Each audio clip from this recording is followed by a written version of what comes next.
In 1991, a Norwegian author published a book that presents itself as a straightforward correspondence course in the history of Western philosophy. By conventional logic, a dense, academic textbook on ancient thinkers should have a severely limited audience.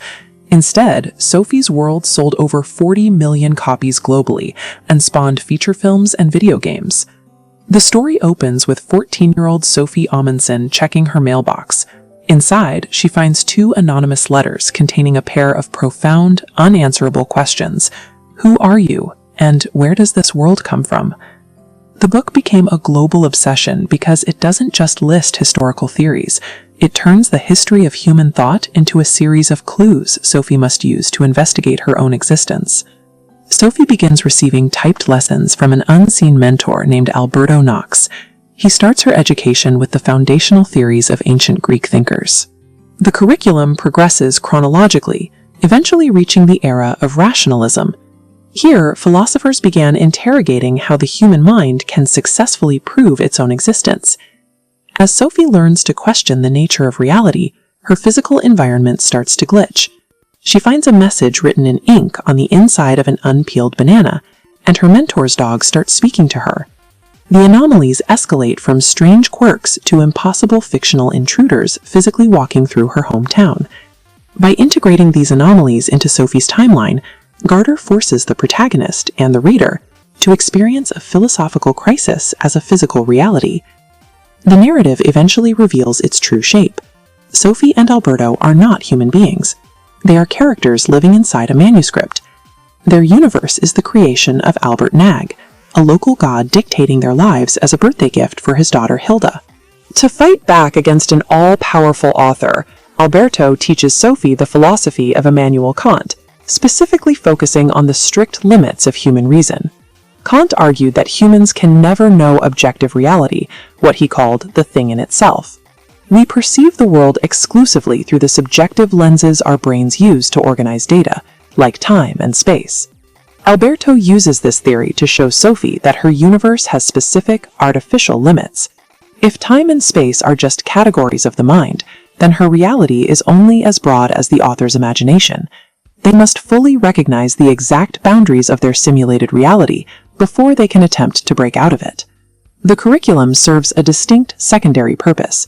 It provides the logic necessary to stage a rebellion against an omnipotent creator. During Sophie's midsummer garden party, the author loses his grip. The physics, logic, and behavior of their world dissolve into total absurdity. Sophie and Alberto take advantage of this engineered moment of complete narrative chaos to assert their own free will. While Nag is distracted trying to write his way out of the mess, the two characters physically slip out of the pages of his manuscript and flee into the reader's world. Their escape suggests that freedom requires rejecting a predetermined destiny. You have to choose to act independently, even when the logic of the world around you collapses. Sophie and Alberto arrive in Hild and Nag's real world, but they lack physical form. They exist as invisible, shadow-like entities, unable to fully interact with matter.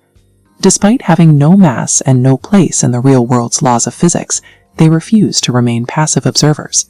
They focus their will on the environment, attempting to influence objects that should be beyond their reach.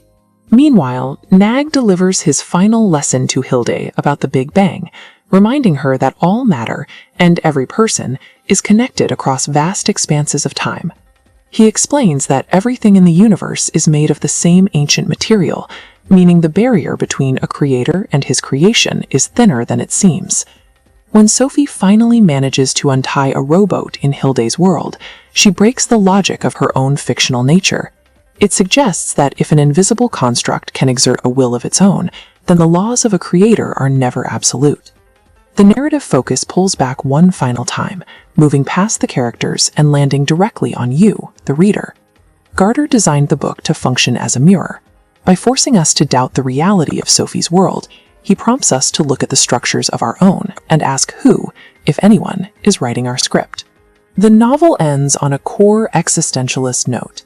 If even a fictional character can exert a will of her own, then the responsibility of creating meaning sits squarely with the individual. Sophie's world argues that we cannot be passive observers in our own lives. We must actively define our own identities, even in a universe that offers no clear instructions.